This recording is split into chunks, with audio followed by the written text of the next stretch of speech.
দয়ামত নির্বিশেষে হাদিসের উপরে আমল করার তৌফিক কামনা করছি, আল্লাহ যেন দান করেন, বলেন আমিন। আমার আজকের আলোচনার বিষয়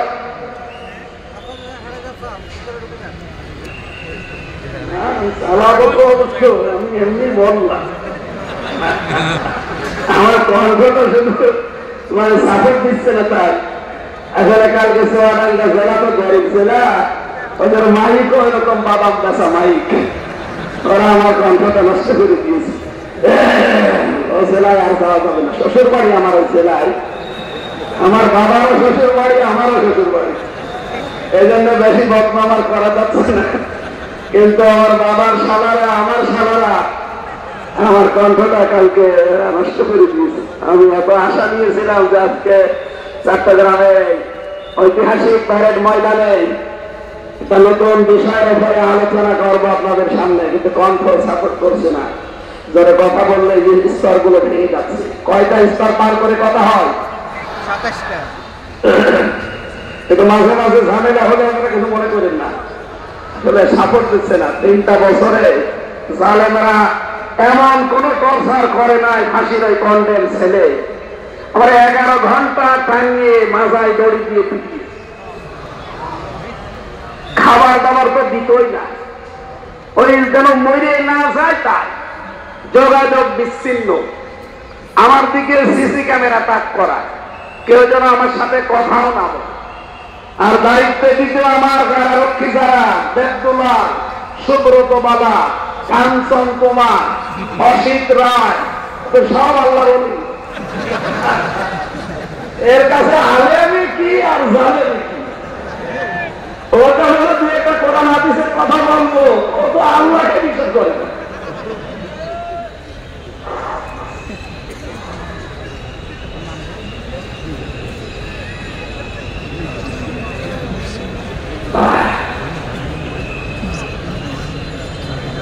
যেখানে ভোটের হয় সেখানে রাত হয়, এমনি 5-6 দিন আছি জ্বরে, এরপরে আমার এই বড় অনুষ্ঠানটা আমার কথা।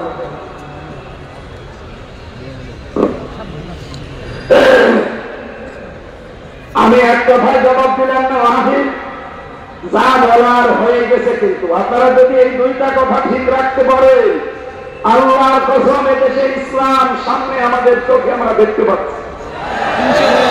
কারণ বিজয় যদি আসে তাহলে 9টা লক্ষণ আল্লাহ মানুষকে দেখায়। সূরা নসরের প্রথম 2টা আয়াতে আপনি দেখবেন 2টা আছে, ইযা জাআ নাসরুল্লাহি ওয়াল ফাত, যখন আসবে আল্লাহর সাহায্য তখন আপনি বিজয় দেখতে পাবেন। বিজয়ের চিহ্ন, নমুনা, সিম্পটম 9টা। কয়টা? তার প্রথমটা হচ্ছে রাআইতান নাস ইয়াদখুলুনা ফি দীনিল্লাহি আফওয়াজা, এভাবে আপনি দেখবেন দলে দলে, পালে পালে মানুষ ইসলামে প্রবেশ করছে।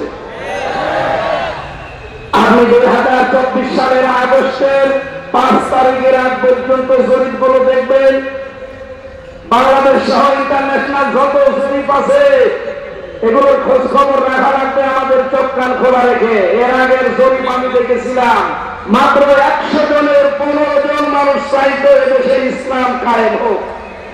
মাত্র 100 জনের 15 জন, তার ভেতরে হয়তো একজন আলহাজ শাহজাহান চৌধুরী আছে। এই 100 জনের 15 জনের ভেতরে উনি একজন। অথচ এই 5.5 মাসের ব্যবধানে ভয়েস অফ আমেরিকা, মাইক্রোসফট, আমেরিকার গোয়েন্দা সংস্থা 3 দিন আগের রিপোর্ট, ওরা বাংলাদেশ সহ বিশ্বের যতগুলো দেশ নিয়ে রিপোর্ট করে, ওরা তো আমাদের মামাতো ভাই, খালাতো ভাই। এই কথা বলেন না কেন? কোরআনের বর্ণনা, লাতাজিদান্না শাদ্দান নাস আদাওয়াতান লিল্লাযীনা আমানুল ইয়াহুদা ওয়াল্লাযীনা আশরাকু। হে নবী, আপনি মুসলমানদের চরম এবং পরম শত্রু, দুশমন হিসাবে 2টা জাতিকে দুনিয়ায় দেখবেন, জঘন্যতম দুশমন। একটা হচ্ছে ইহুদি আর একটা মুশরিক। ইহুদি তো আছে, মুশরিক বলতে এখানে খ্রিস্টানরাও, কারণ তারা 3 খোদায় বিশ্বাসী। পৃথিবীতে শুধু মুসলিম বাদ দিয়ে 4,500 ধর্মের লোক আছে, সবাই প্রকারান্তে মুশরিক। এই কথা বলেন না কেন? সেই হিসাবে তারা যেহেতু মুশরিক, ওরা কখনো মুসলমানের কোন উপকার হোক এমন খবর প্রকাশ করা ওদের দ্বারা সম্ভব না। এটা সত্যটা প্রকাশ করে দিয়েছে। আমেরিকার গোয়েন্দা সংস্থা জানিয়েছে বাংলাদেশের তৃতীয় একটা ইসলামপন্থী শক্তির উত্থান হতে যাচ্ছে। এই দেশে এখন 100 জনের 58 জন মানুষ চাচ্ছে দেশে ইসলাম কায়েম হোক।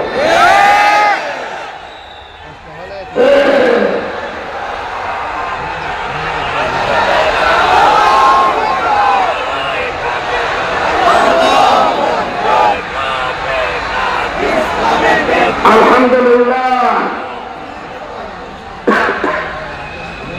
সেই হিসাবে আমি বিশ্বাস করি সূরা নসরের এই 2 নম্বর আয়াত 100 ভাগ, আপনারা না 98 ভাগ, কত ভাগ?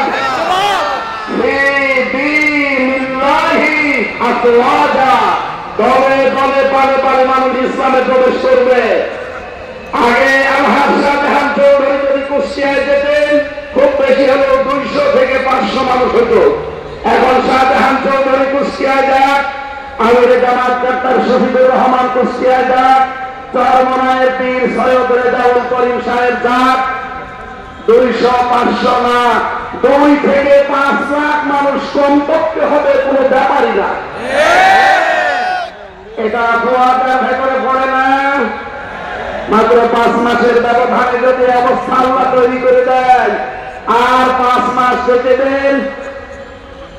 এই জন্য সৈয়দ মুফতি রেজাউল করিম হাফিজাহুল্লাহ 3 দিন আগে উনি সাংবাদিকদেরকে জানিয়েছেন যে নির্বাচন 1 থেকে 1.5 বছর পর হোক, অসুবিধা নেই।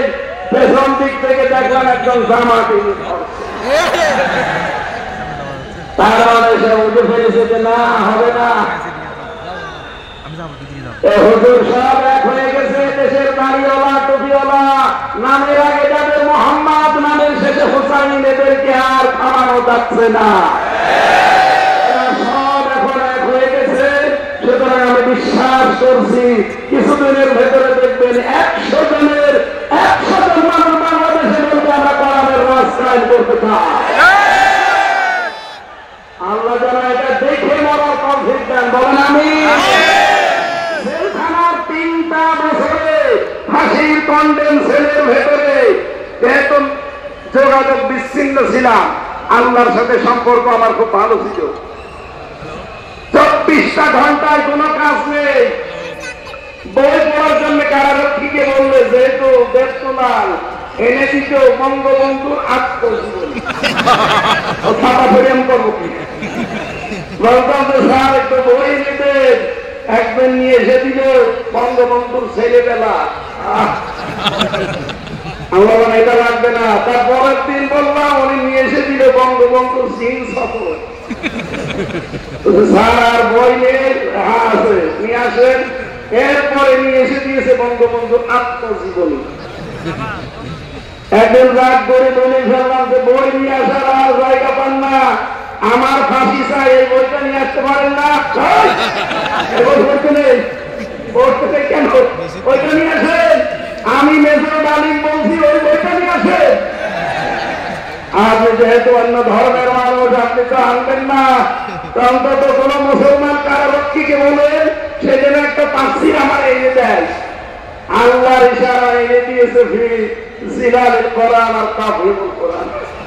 আমি যে এই দুইটাকে সবচাইতে বেশি ভালোবাসি। 3টা বছর মাওলানা মামুনুল হক, মাওলানা শাকাত হোসেন রাজি আর মুফতি নূর হোসাইন নুরানি হাফিজাহুল্লাহ 3 জন আলেম আমার পাশে ছিল। তো বড় মাপের আলেম করা কওমি মাদ্রাসার বড় ভালো মানুষ, অনেক অবদান আমার এই 3 বছরে তাদের জীবনে আর আছে। আমি তাদের কাছে ঋণী হয়েছি, তাদের কাছে অনেক কিছু পেয়েছি, বিশেষ করে আরবি গ্রামার। আমি কোরআনের সাথে তাফসীরের সাথে মিলিয়ে মিলিয়ে যেগুলো পেয়েছি, 3টা বছর আল্লাহকে আমি একটা কথাই মনে হয় বেশি বলেছি, আল্লাহ জীবনে আমি কিচ্ছু চাই না, কোনদিন বের হতে পারবো কিনা তাও জানি না। কারণ জানেন যে এইভাবে পড়ে যাবে কেউ কল্পনাও করে। আমার একটাই দোয়া ছিল, মাদক যদি পারে কোনদিন যেতে পারি, অল্প সময়ে মেন কথাগুলো তোমার বান্দাদের সামনে সহজ সরল ভাষায় যেন বলতে পারি, সেই তৌফিক আমাকে দিও। আর আমি চর্ম চোখে যেন দেখে বলতে পারি যে 56,000 বর্গ মাইল কালাম দিয়ে চলছে।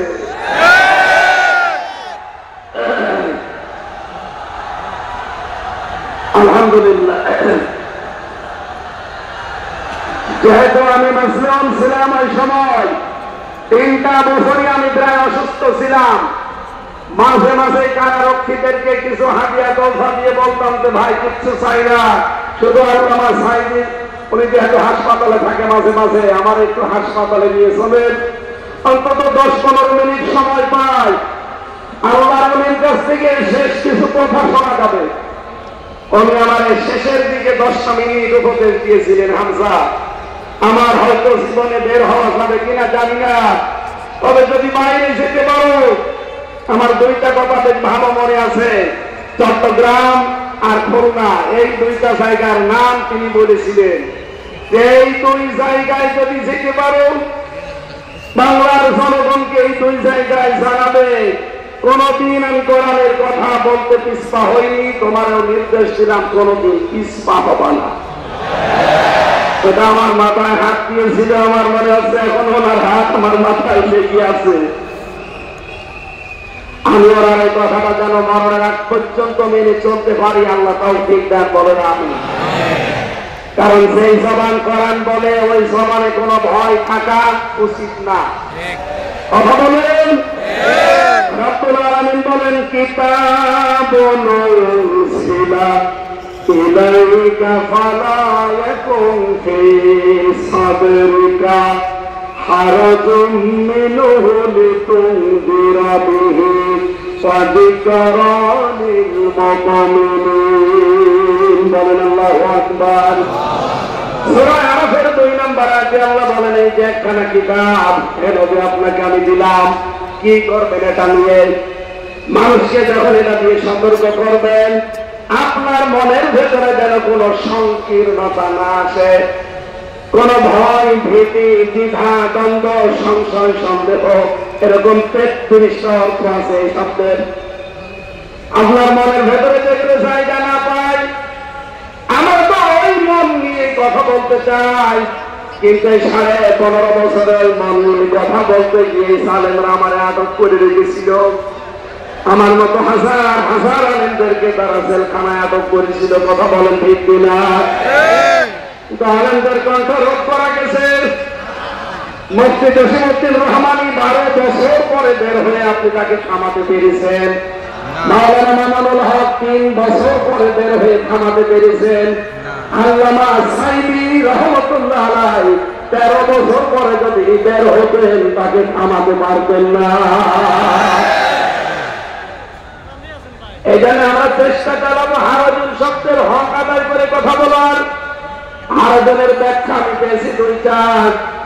1 নম্বরে তাফসীরে ফি জিলালিল কোরআনে পাবেন, রব্বুল আলামিন বলেন হে নবী আপনি যখন কোরআন প্রচার করতে যাবেন, অনেক মানুষ এমন আছে আপনার কণ্ঠে কোরআন শোনার পর কোরআন না বুঝে মন খারাপ করতে পারে, এরকম মানুষ চট্টগ্রাম বিভাগে নেই।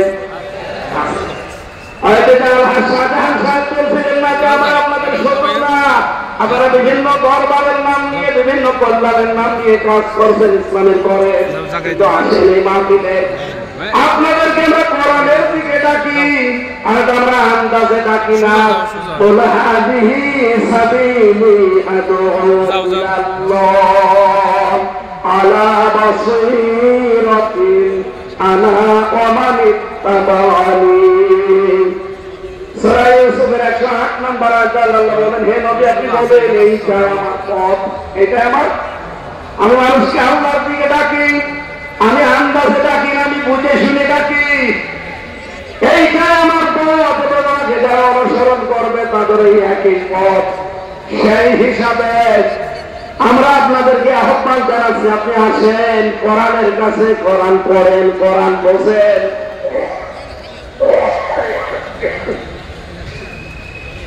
কিন্তু হারাজুন শব্দের ব্যাখ্যাটা মিলে যায়।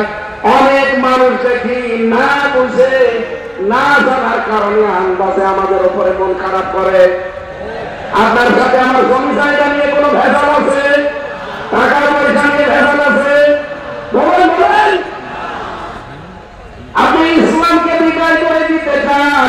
নতুন ইসলাম আমদানি করতে চান, অথচ শান্তি কামনা করেন। কিয়ামত হয়ে যাবে, কিয়ামত হয়ে যাবে, আপনি শান্তি পাবেন না।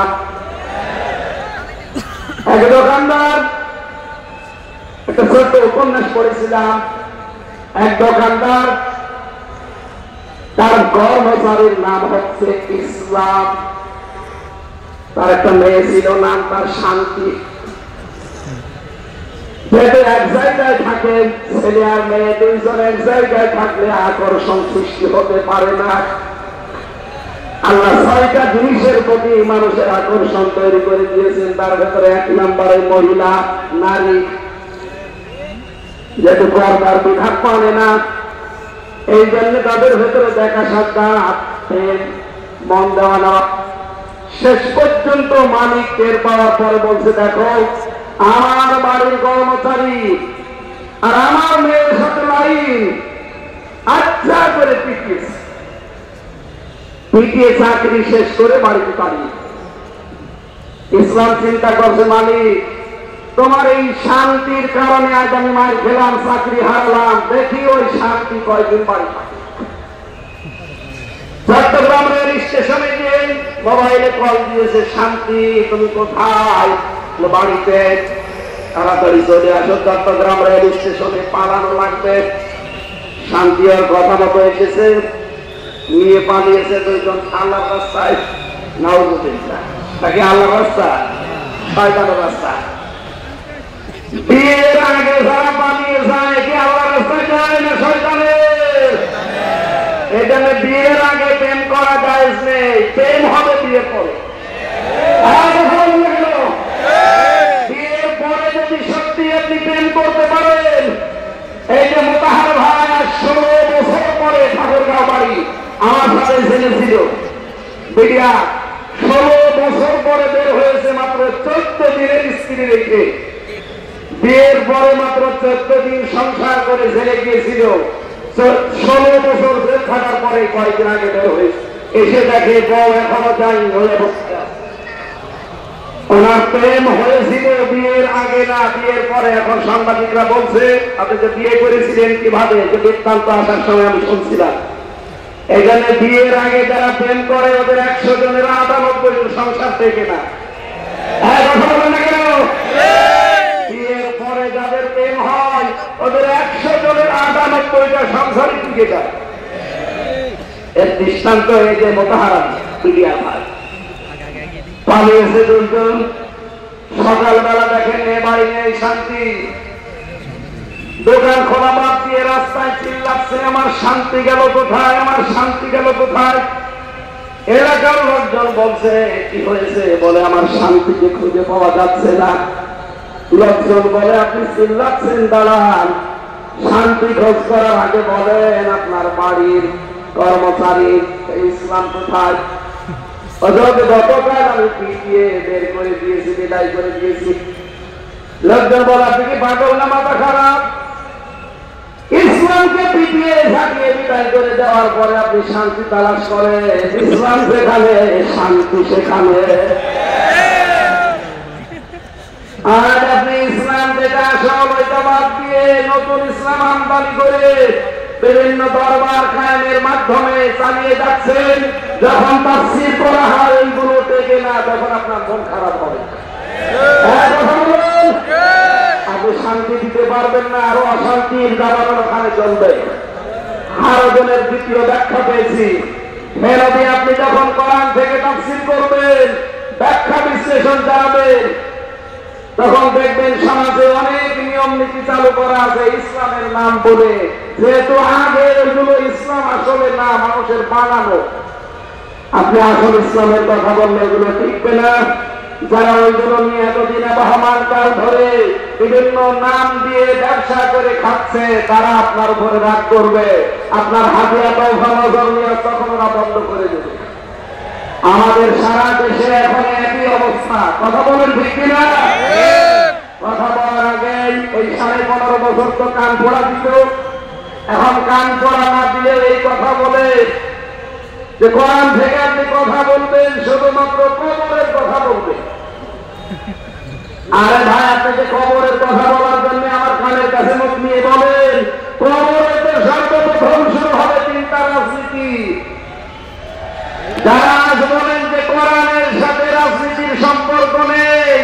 আমার এই ছোট্ট মাথার ভেতরে 918 জায়গায় পেয়েছি কোরআন দিয়ে রাজনীতি করা। আমার চাইতে যারা বড় বড় মাথা নিয়ে বসে আছে ওনারা আরো বেশি পাবে।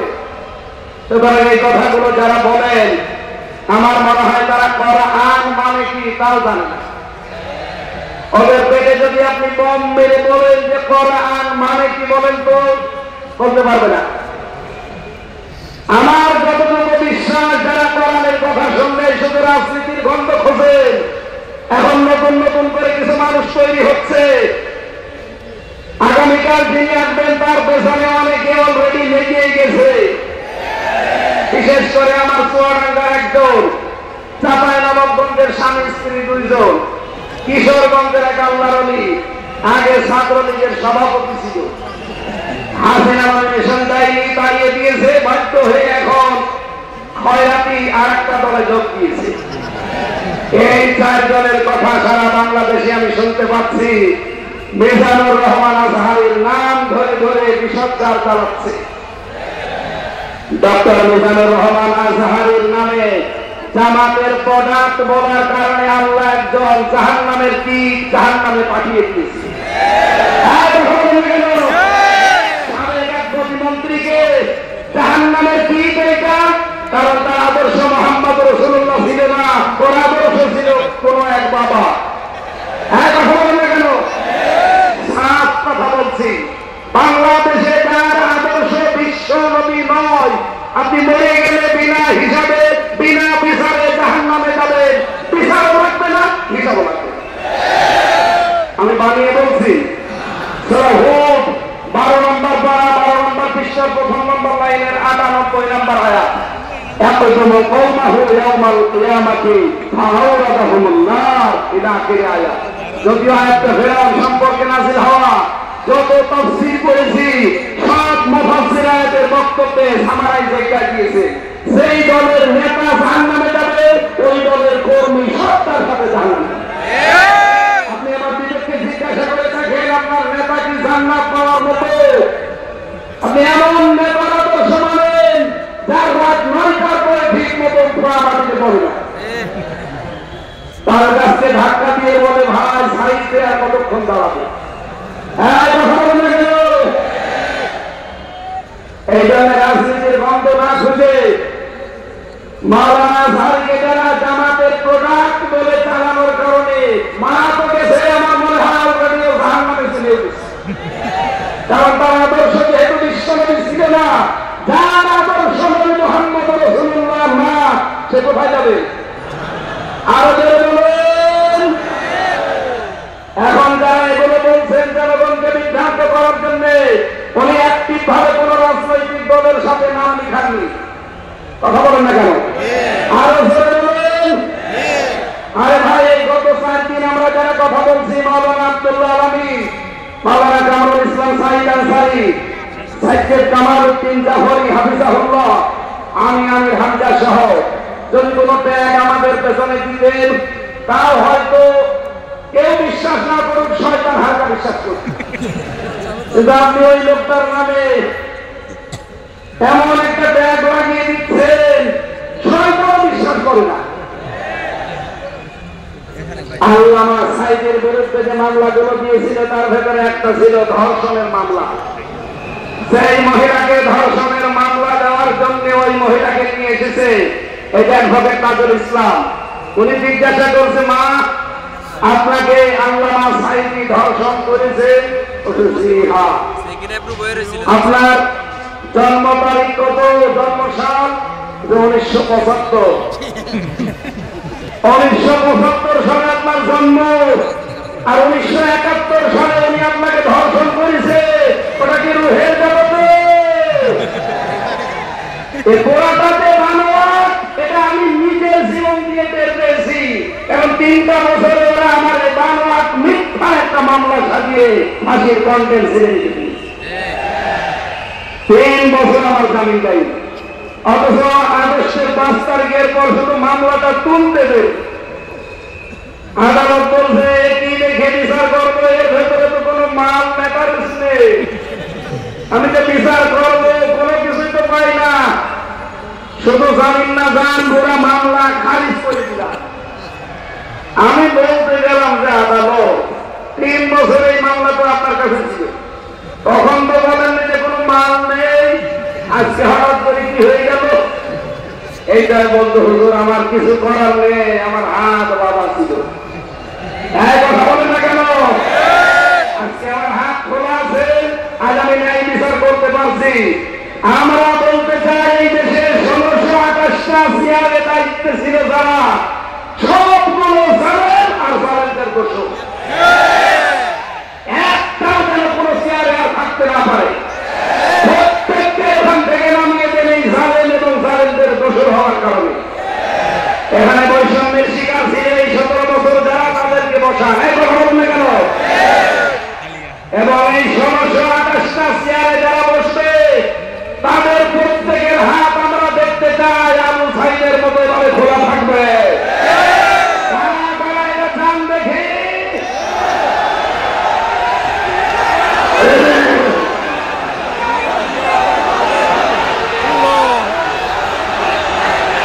আলহামদুলিল্লাহ।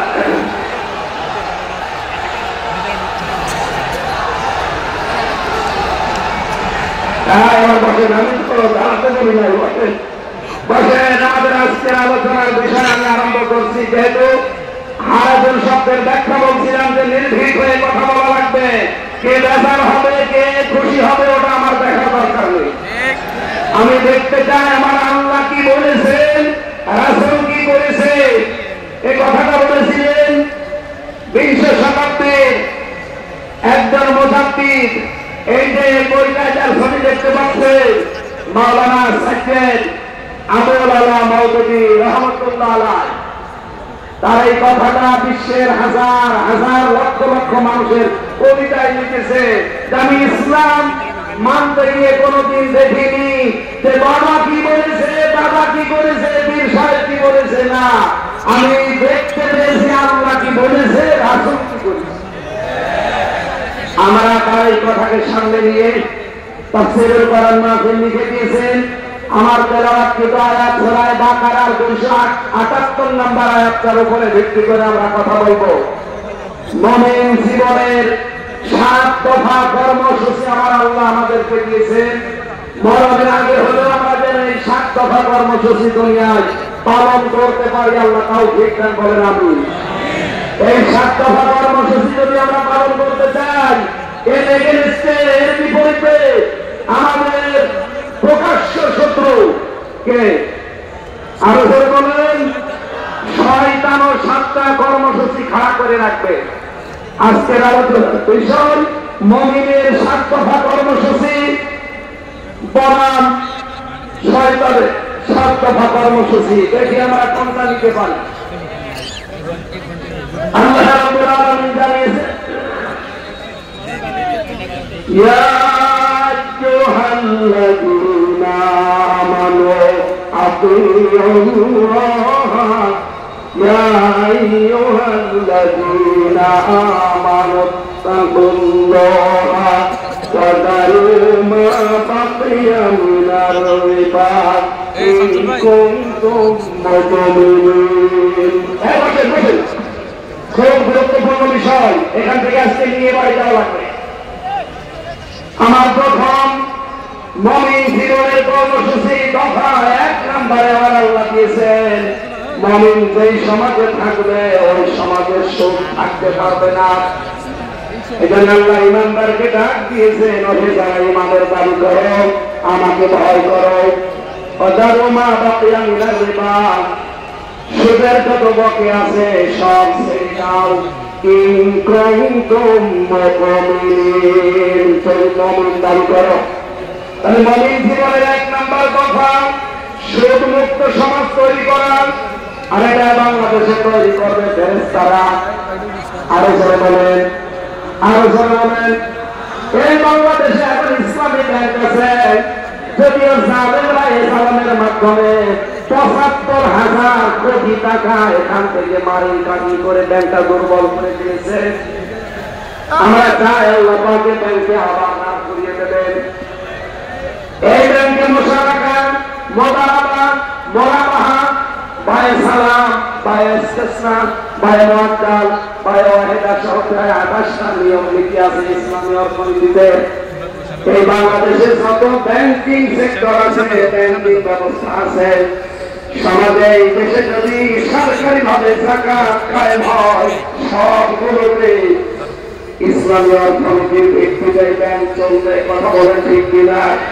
তখন ইচ্ছা করলেও আপনি আর সুদ খেতেও পারবেন না, সুদ দিতেও পারবেন না।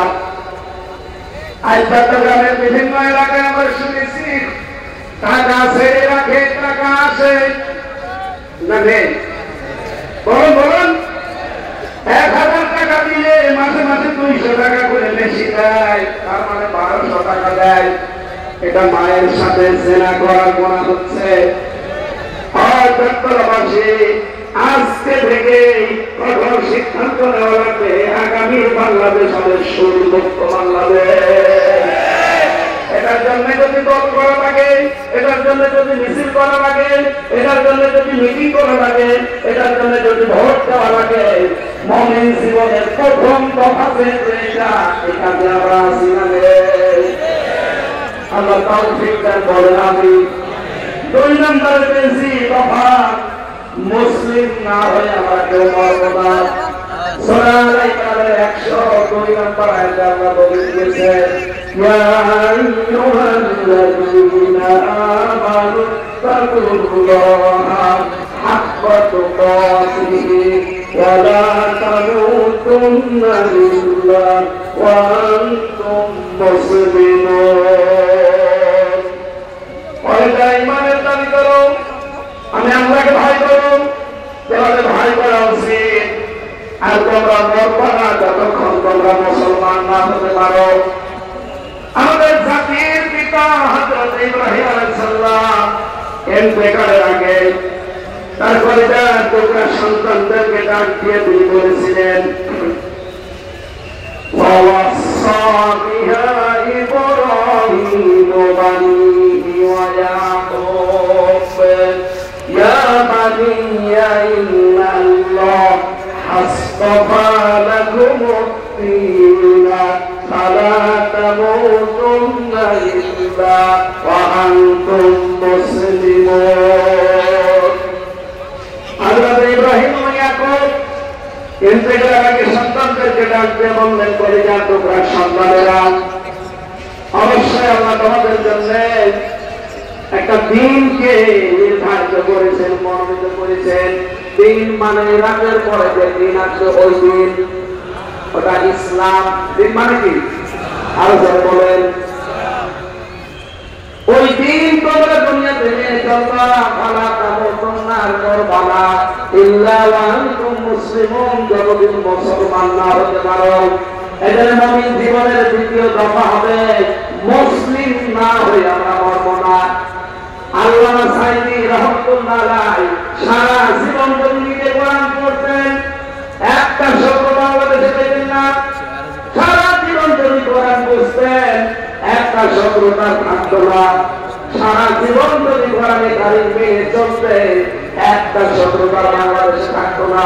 তিনি যেই বলেছেন এই কোরআন আমি নিজে পড়বো, নিজে বুঝবো, নিজে মানবো, শুধু তা না, এটা আমি মানুষকে মানাতে চাই। সংগ্রহ হয়ে গেছে চট্টগ্রামে আলেমদের আলেম, হাজার হাজার আলেমের উস্তাদ, ইসলাম বাংলাদেশের সাবেক আমির মরহুম আল্লামা শাহ আহমেদ শফিক রাহমাতুল্লাহ আলাইহি যতদিন বলেছেন আমি কোরআন পড়বো, বুঝবো, নিজে মানবো, একটা সত্যতা ছিল না, দেশে অনেকে চিনতেও না। যেই বলেছে না আমি এটা মানুষকে মানাতে চাই, তখনই তার নাম হয়ে গেছে তেতুল হুজুর। এই জন্য আমাদের এই দেশে আমি মুসলমান না হয়ে মরবো না, এই কর্মসূচি হাতে নিলে অবশ্যই কিছু না কিছু বাধা আসবে। সব বাধা উতরিয়ে যাবো, আমার জীবনের কথা। 3 নম্বর কথাই বলছি, ওসিলা ধরতে হবে জিহাদকে, তাহলে বের হওয়া যাবে না। সূরা মাইদার 35 নম্বর আয়াতে দেখবেন, ইয়া আইয়ুহাল্লাযীনা আমানু তাকুল্লাহা ওয়াবতাগু وجاهدوا في سبيله لعلكم تفلحون قولنا آمين আল্লাহ ডাক দিয়েছে ইমানদাররা আমাকে ভয় করো আর আমাকে পাওয়ার জন্য একটা ওসিলা তালাশ করো সেই ওসিলার নাম হচ্ছে জিহাদ নাম কি তাহলে আশা করা যায় তোমরা সফল হবে বাংলাদেশে বহু মানুষ এই আয়াতটা নিজের দিকে টেনে টেনে ব্যাখ্যা করেন আমাদেরকে ইনফরমেশন দেয় তারা বলতে চায় ওসিলা তালাশ করো মানে কি ধরো কোন তাফসীরে আমি এটা পাইনি ওরা সব বানিয়েছে ওসিলা শব্দের ব্যাখ্যা পেয়েছে আমি তিনটা ওসিলা মানে কাজ ওসিলা মানে কোরআন ওসিলা মানে 3 নম্বরে নবীর সম্মান আপনি তীর ধরা লাগবে মেলে ছয় সুতরাং আল্লাহ পর্যন্ত পৌঁছানোর একটাই মাধ্যম আছে উত্তম সেটা হচ্ছে জিহাদ আর জিহাদ বলা হয় তাকে অন্যায় যেখানে জিহাদ সেখানে আজ বাংলাদেশের সবচেয়ে বড় অন্যায় আরম্ভ হয়েছে সাদাবাজি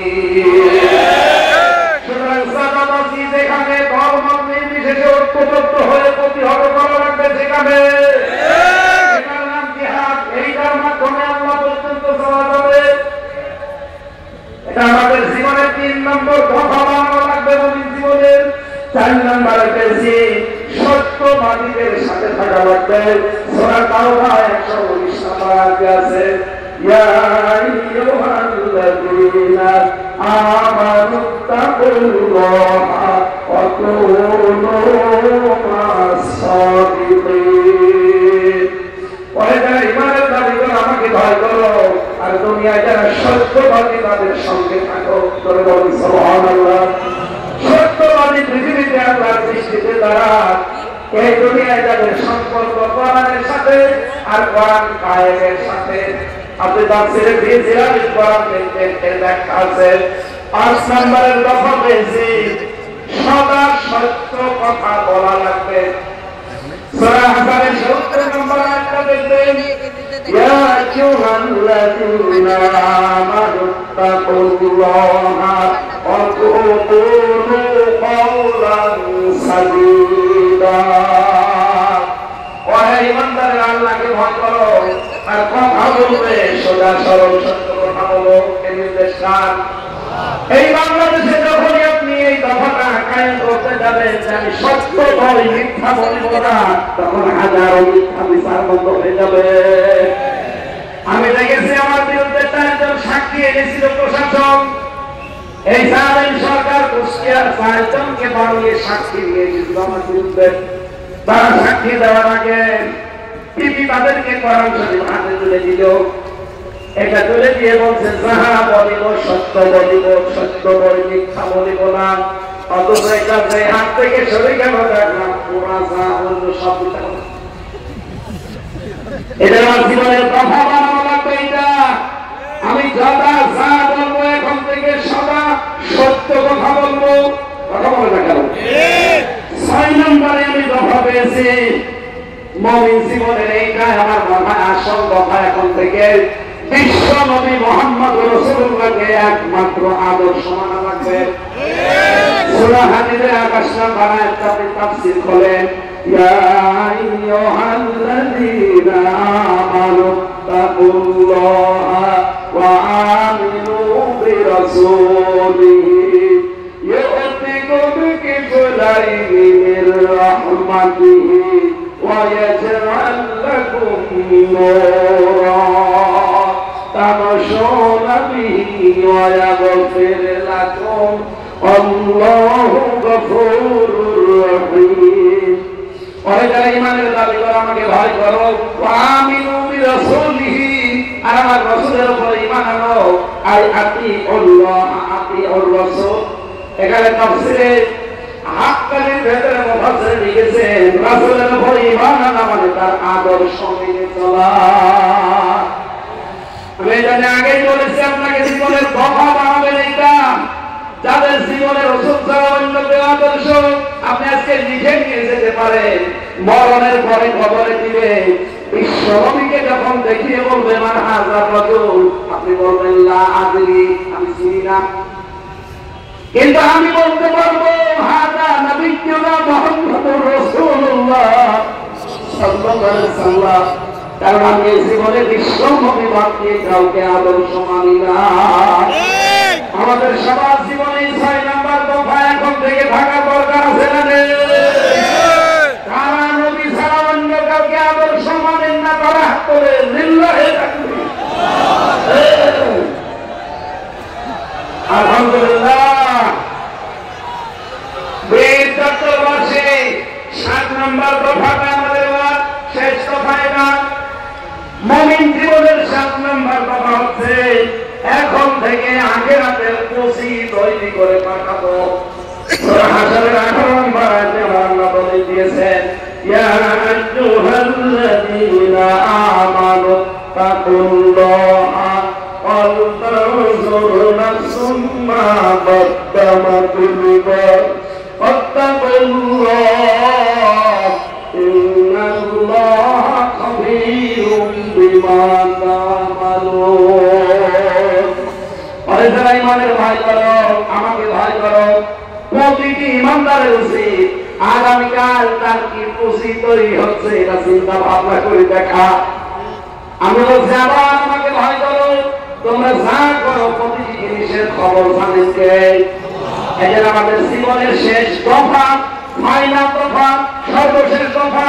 এখন থেকে এইটা সিদ্ধান্ত নেওয়া লাগবে আগামী দিনের প্রস্তুতির জন্য আমি কি পাঠাচ্ছি। আল্লাহ বান্দা চট্টগ্রাম বাজারে মনে করেন বাজার করছে, 100 টাকার নোট দিয়েছে দোকানদারকে। দোকানদার টাকাটা করে বলছে না এটা চলে না, নিয়ে যান, অন্য দিন দিয়ে চলেন। যে বলেছে চলে না আপনি শেষ হয়ে পড়ে গেছে। লোকজন এসে বলছে কি দোকানদার এবছর তো মানুষটাকে আপনি মার ধরে করেছেন, বলছে না আগে হুশ ফিরান। হুশ ফিরিয়েছে, শেষ হয়ে গেলেন কেন? আপনাকে লেগেছে দোকানদার। লোকটা বলে না শেষ হলেন, এই টাকাটা নিয়েছে এমন উলট পালট করে দেখে বলছে মাঝে যে লাখ লাখ টাকার দরকার ছিল একটা টাকা ওইখান দিয়ে এটা অসল টাকা, এটা চলে না। আমি চিন্তা করলাম আমারও তো জীবনের একটা 100 টাকার নোট আছে, তার নাম হায়াত। আমি যদি এখনই মারা যাই, কবরে আমাকে যদি আল্লাহ দিয়ে দেয়, জিজ্ঞাসা করে বান্দা তোর যে জীবন নিয়ে আসলি এই জীবনটা অসল, এর ভেতরে শয়তানের যে 7 দফা ছিল প্রত্যেকটা পাওয়া যাচ্ছে। শয়তানের 7 দফার প্রথম দফা, শয়তান চায় মানুষকে শিরকে নিমজ্জিত করতে, তখন পারে না। দ্বিতীয় দফায় যায় সে মানুষকে কুফরি করাতে, এটাও যখন পারে না 3 নম্বরে তখন সে মানুষকে দিয়ে বেদাত করায়। আর বাংলাদেশে এটা সবচাইতে বেশি। 4 নম্বরে ও মানুষকে যখন আর পারে না বেদাত করাতে তখন কবিরা গুনার দিকে নিয়ে যায়। এটাও যখন পারে না তখন বারবার সগীরা গুনাহ করায়। এটাও যখন পারে না তখন ভালো অপেক্ষা নিম্ন কাজ যেটা সেইটা করায়। এইটাও যখন পারে না 7 নম্বরে তখন তাকে কষ্ট আর মুসিবতের ভেতরে ফেলে দেয়। কষ্ট মুসিবতের ভেতরে ফেলে দিয়ে তখন আল্লাহকে ভুলিয়ে দেয়। মানুষ যখন কষ্ট মুসিবত বিপদের ভেতরে নিজের হাতে নিতে পড়ে যায়, কোন বিপদ আপদ কিন্তু আল্লাহ মানুষের উপর দিতে চান না, সব আমাদের হাতের কামাই করা। যেই বিপদে পড়ে মুসিবতে পড়ে নিঃস্ব হতে থাকে গনার কাছে, আল্লাহ রাব্বুল আলামিন তখন তাকে আকাশের চাঁদ ও ঝলসনা রুটির মতো দেখায়, তখন তার ঈমান নষ্ট হয়ে যায়। লোকটা ডাক দিয়ে বলছে আমি চিন্তা করলাম আমার তো একটা 100 টাকার নোট আছে। আল্লাহ পাক বলে বান্দা শয়তানের যে 7 দফা ছিল তোর আমলনামার ভেতরে জীবনের ভেতরে সব দফাগুলো পাওয়া যায়। শিরক পাওয়া যায়, কুফরি পাওয়া যায়, বেদাত পাওয়া যায়, কবিরা গুনাহ পাওয়া যায়, বারবার সগীরা গুনাহ করতে সেটা পাওয়া যায়। সবগুলোই তো পাওয়া যাচ্ছে। এই অসল আমলনামা দিয়ে আমার বানানো জান্নাত তোকে দেওয়া সম্ভব না। তখন আমার কি হবে এই চিন্তা করে আমি শেষ হয়ে গেছি। আমি যখন একা একা থাকি বলছিলাম যখন চিন্তা হন রব্বুল আলামিন যদি বলে হামজা 2024 সালে ডিসেম্বর মাসের 31 তারিখ পর্যন্ত করে মাস করে দিলাম না, তোর জবাব দেওয়া লাগবে না। তো এই 33 বছর বয়সের 2024-এর 31শে ডিসেম্বর পর্যন্ত মাস, শুধুমাত্র জানুয়ারি মাসের 1 থেকে আজকে 29-30 তারিখ, এই 30টা দিনের হিসাব দিয়ে তুই জানাতে চলে যা। আমার মাঝে মাঝে চিন্তা হয় একা থাকলে যে আমার 30 দিনের হিসাব দেওয়া সম্ভব না। আপনারা পারবেন? এটা 7 নাম্বার কথাটা এখন থেকে আরম্ভ করেন। আখিরাতের জন্য কিছু পুঁজি তৈরি করে পাঠান। আমি সহ যারা এসেছি প্রত্যেককে আল্লাহ পাকে 7টা দফা মেনে চলার তৌফিক দিন, বলেন আমিন। শয়তানের এই 7 দফা সাদার বাড়ি দিয়ে আজকেই বিদায় দিতে পারি, আল্লাহ তৌফিক দেন, বলেন আমিন। আগামীকাল যেহেতু এর চাইতে আরো 10 গুণ মানুষ বেশি আসবেন, আপনারা আমি জানি। এক একজন অন্তত 4-5 জন করে নিয়ে আসবেন। ডক্টর মাওলানা মিজানুর রহমান আজহারী শ্রদ্ধাভাজন বড় ভাই আগামীকাল আসবেন।